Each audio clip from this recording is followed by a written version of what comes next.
Dagris again. Shimango Mandova Manira again. DJ Vita, song for my mom, you know.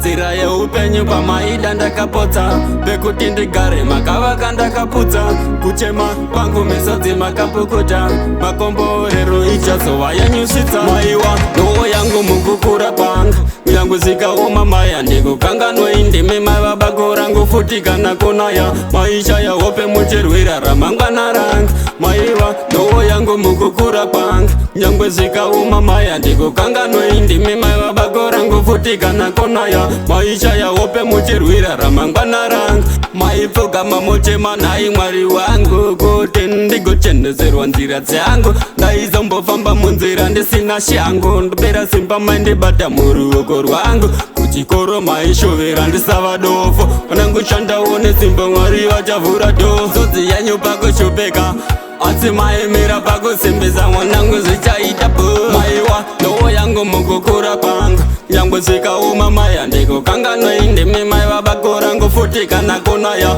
Maisha ya hope muchirwira ramangwana ranga Maiwa noo yangu mukukura kwanga Nyangwe zvikauma maya ndikukanganwe indimi maiva bako rangu futi kana konaya Maisha ya hope muchirwira ramangwana ranga Makandiyambira kuziva ndisati Pamoyo pangu ndimi muripo pakati Gore irori yandichitambana na ati Nguva yeupenyu mwana wangu nyora pasi Kurara kwenyu chengetedze nguva nemukana Maiza ndifuratira mukukundikana Siwa nadzoka nguva rwendo watokanya Kutenda izwi reru gare siya zvekwangana Nzira yeupenyu pamaida ndakapotsa Pekuti ndigare makavaka ndakaputsa Kuchema pangu misodzi makapukota Makombo rero ichazova yanyusisa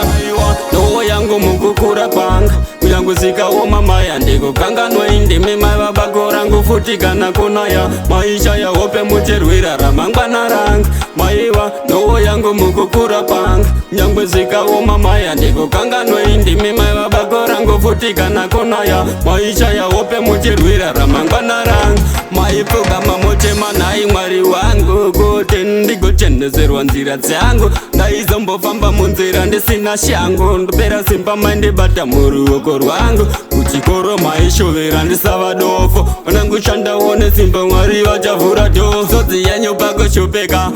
Asi maemera pakusimbisa mwanangu zvichaita bo Maiwa noo yangu mukukura panga Nyangwe zvikaoma maya ndikukanganwe indimi maiva bako rangu futi kana konaya Maisha ya hope muchirwira ramangwana ranga Maiwa noo yangu mukukura kwanga Nyangwe zvikaoma maya ndikukanganwe indimi maiva bako rangu futi kana konaya Maisha ya hope muchirwira ramangwana ranga